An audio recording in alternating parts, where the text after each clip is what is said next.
मेरा तोहफा तू कर ले कबूल, माफ करना हुई हमसे भूल, क्योंकि सोने पे छाई महंगाई, मैं चांदी ले आया, क्योंकि सोने पे छाई महंगाई, मैं चांदी ले आया।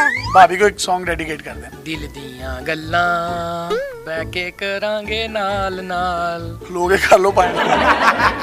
एक गाना आप भी डेडिकेट कर देना इन्हें। मैनू लहंगा ले दे महंगा जा मर जानिया, इन्ने पैसे दस तू किथे लेके जानिया, वे मर जानिया।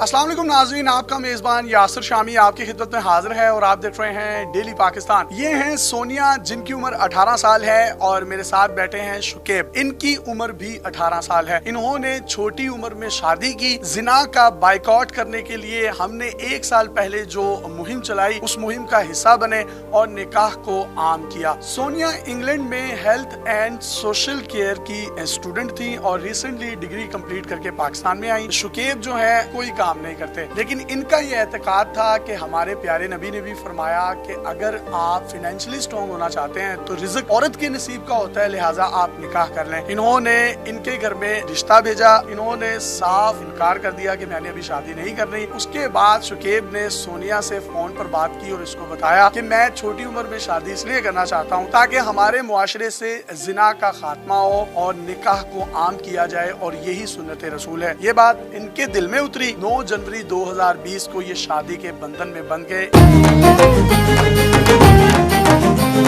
इन्होंने आपको प्रपोज कैसे किया था? पापा के जरिए उन्होंने मुझे पैगाम भेजा था कि मैं आपसे शादी करना चाहता हूँ। मैंने बोला मैंने नहीं अभी शादी करने की कोई एज ही नहीं थी, बहुत छोटी थी। फिर इन्होंने मेरे फादर से मेरा नंबर लिया कि मैंने इनसे खुद बात करनी है, तो उन्होंने बताया कि मैं ये सुन्नत आगे लेकर जाना चाहता हूँ। नबी पाक सल्लल्लाहु अलैहि वसल्लम की 18 साल की उम्र में शादी करना चाहता हूँ। इनकी बात मुझे बहुत अच्छी लगी, तो मैंने फिर हाँ कर दी शादी के लिए। फिर मैंने देखने पाकिस्तान आई।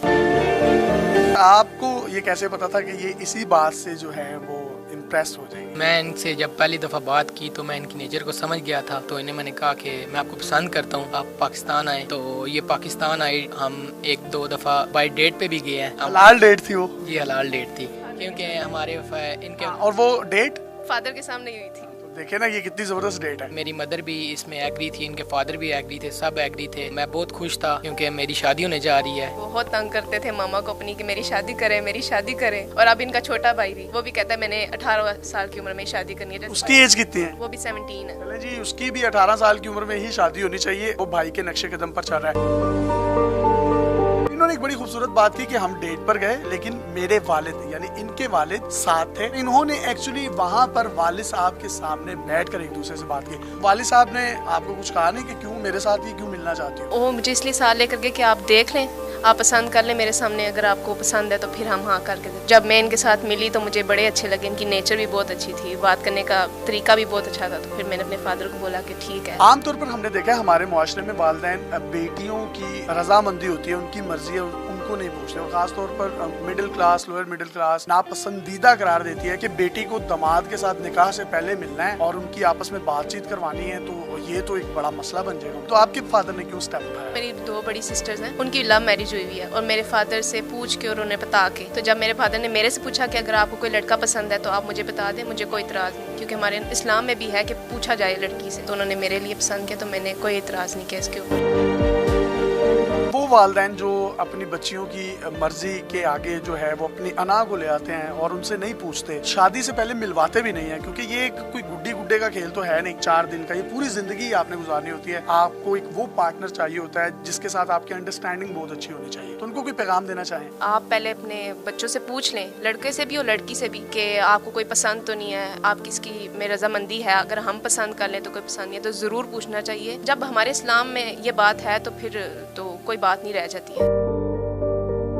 वालिदैन को बच्चियों की मर्जी को शामिल हाल रखना चाहिए, बिल्कुल रखना चाहिए, और जिस तरीके से आपकी मौजूदगी में एक हलाल डेट हुई वो होनी चाहिए, बिल्कुल होनी चाहिए। जब शादी होती है निकाह खान आपके पास आता है और आपको कहता है कबूल है कबूल है कबूल है, उस वक्त दिल की क्या फीलिंग्स होती हैं और उस बाउंड के बनने के बाद, निकाह के बाद जिंदगी में क्या चेंज आता है? मेरा जो निकाह था ना, मेरे फादर ने खुद पढ़ाया था। जब मेरे फादर मेरे साथ आके बैठे ना, मुझे उन्हें देखकर बहुत रोना आ रहा था। तो उन्होंने जब कबूल है बोला, पहली 2 दफा कबूल ठीक बोल लिया, तीसरी दफा मुंह से आवाज ही नहीं निकल रही थी। फिर सिग्नेचर करते हुए हाथ बहुत ज्यादा कांप रहे थे, मेरे पापा रोने लग गए उधर ही।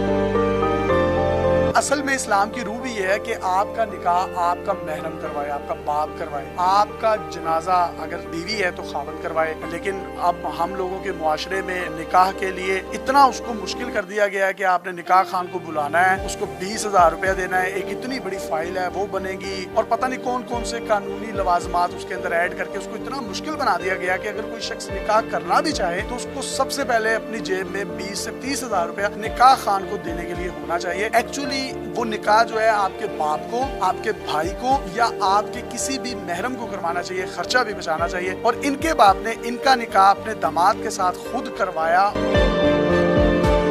निकाह के वक्त वो दिल की धड़कनें क्यों तेज हो जाती हैं? ये कोई अल्लाह ताला की तरफ से होता है सिस्टम? एक तो पापा थे साथ बैठे हुए, जब बचपन से छोटे से बड़ा करते हैं और किसी को देना अपने घर से निकाल के बहुत मुश्किल काम होता है बाप के लिए, भाई के लिए। मेरा एक ही भाई है, मैं उसे बहुत प्यार करती हूँ, बहुत ज्यादा। जब रुखसती हो रही थी ना तो पापा के गले लग के नहीं रोई, अपने भाई के गले लग के रोई। आपने जिद क्यों की कि नहीं इनसे मैंने शादी करनी है? मैंने जिद अपने पेरेंट्स से इसलिए की क्योंकि मैंने अपने कई फ्रेंड्स को देखा वो गलत कामों में थे, मुझे अच्छा नहीं लगता था, इसलिए मैंने अपने पेरेंट्स से जिद की कि मेरी शादी जल्द से जल्द कर दें। जल्दी शादी के फायदे हैं या नुकसान है? अब आपकी शादी को भी ऑलमोस्ट 1 साल हो चुका है। जल्दी शादी करने के फायदे ही हैं, नुकसान तो कोई नहीं है। अपनी पार्टनर के साथ घूमना फिरना, एंजॉय करना बहुत अच्छा लगता है मुझे। आपको क्या फील हुआ शादी के बाद? वो पहले वाली जिंदगी ज्यादा बेहतर है ये वाली? नहीं, पहली वाली जिंदगी बेहतर नहीं है, मेरे ख्याल से शादी के बाद ज्यादा बेटर है। उस तरह पाबंदियां नहीं रहती हैं, ऑफ कोर्स होती हैं सबके ऊपर। जब से शादी हुई है तो कोई कुछ नहीं कहता, जिधर मर्जी शकेब लेकर जाएं। छोटी उम्र में शादी करने के बाद आपका सास के साथ, नंदों के साथ ज्वाइंट फैमिली सिस्टम होता है, उनके साथ कैसा रवैया होता है? गलतियां बड़ी हो जाती हैं तो उसको फिर हैंडल कैसे करती हैं? मेरी जो सास है वो तो बहुत अच्छी है, मैं अगर कोई गलती कर भी दूं ना वो इग्नोर कर देती हैं। वो कहती हैं जो मर्जी मुझे कहे, मैंने इसे आगे से जवाब नहीं देना। तो उनका तो कोई जवाब ही नहीं है। बिल्कुल सही बात है, बहुत अच्छी है, बहुत ज्यादा। कहती हैं किसी को ना बताया करो कि मैं तुम्हारी सास हूँ, कहा करो कि मैं तुम्हारी माँ हूँ। पर मैं कभी हो जाता है हस्बैंड वाइफ में थोड़ी सी बात हो जाए ना तो इनकी साइड नहीं लेते, इनके फादर और इनकी मामा मेरी साइड ही लेती है। पाकिस्तान में बहुत सी बहुएं हैं जो कि अपनी सास को अम्मी अम्मी कहती हैं। अम्मी कह तो देती हैं लेकिन उनकी बात मानती नहीं है। नहीं, मैं बात भी मानती हूँ और मामा कहती हूँ मैं। आप इनकी अम्मी को क्या कहते हैं? इनकी अम्मी को मामा ही कहता हूँ। वाह जी वाह, 2 मामा मिल गए। और पापा को? पापा ही कहता हूँ। आप भी पापा कहती हैं? जी, मैं भी पापा कहती। चले जी, इनकी 2 मामा और 2 पापा हो गए हैं। 2 मामा 2 पापा ही अच्छे होते हैं। शादी का भूत क्यों सवार था आपको? मैं लोगों की शादियां देखता था, अपने कजन की शादियां, तो मैंने अपनी मामा को तंग किया मेरी भी शादी करवाएं। मैं लोगों की शादियों पे जाता हूँ, मेरा भी दिल चाहता है कि मेरी जल्दी से शादी हो। तो आपने पहली दफा इनको कब देखा था? पहली दफा पिक्चर्स में ही देखा था, लेकिन लाइव नहीं देखा था। मैंने इनके पापा से पिक्चर्स मंगवाई थी, उन्होंने कहा था कि मेरी बेटी बहुत प्यारी है। चले, मैंने कहा मुझे भी दिखा दें। ये तो फिर बड़ा जबरदस्त हो गया। ये रिलेटिव्स हैं आपके? जी, रिलेटिव्स हैं मेरे। कैसी जिंदगी गुजरी है? अल्हम्दुलिल्लाह अभी जिंदगी बहुत अच्छी गुजर रही है। तो आप कुछ करते तो है नहीं, तो वो घर का गुजर बसर कैसे चलता है? मेरे पेरेंट्स हैं जो एस्टेब्लिश्ड हैं, तो उनके थ्रू आउट मैं चल रहा हूँ। मिलें शिलें फैक्ट्री है आपकी? जी, हमारी स्टील मिल है लाहौर में। ये तो एक बड़ी अच्छी बात है कि दोनों फाइनेंशियली स्ट्रॉन्ग हैं। वालिदैन ने भी बच्चों की मर्जी के आगे सर को झुकाया और उनकी शादी कर दी। और वो तमाम लोग जो फाइनेंशियली स्ट्रॉन्ग नहीं है वो निकाह करके देखें, इंशाल्लाह फाइनेंशियली वो भी स्ट्रॉन्ग हो जाएंगे। मेरे लिए भी रिश्ता आप ढूंढ दें। आपके लिए आप नहीं ढूंढ देते, इंग्लैंड से ढूंढ दें। इंग्लैंड से ढूंढ दें, पाकिस्तान से ढूंढ दें, मैं लड़की होनी चाहिए। ठीक है, सही है, ढूंढ दें। तंज़ो मज़ाक से भरपूर इनसे गुफ्तगू भी की और इसके साथ साथ इनका पैगाम जो नौजवानों तक पहुँचे, जिना को इस मुआशरे से खत्म करें, निकाह को आम करें। छोटी छोटी उम्रों में शादियाँ हमारे वालिदैन की हुई, आज हमारी माएँ हमारी बड़ी बहनें लगती हैं क्योंकि हम साथ साथ ही उनके जवान हो गए। अपने मेजबान यासिर शामी को इजाजत दीजिए। आपके पास भी कोई हैरत अंगेज टैलेंट, कंटेंट या मुनफरिद कलेक्शन है तो आप डेली पाकिस्तान पे हमें इनबॉक्स कर सकते हैं। हम आपके इस कंटेंट को पूरी दुनिया में दिखाने के लिए प्लेटफॉर्म मुहैया करेंगे। अल्लाह हाफिज।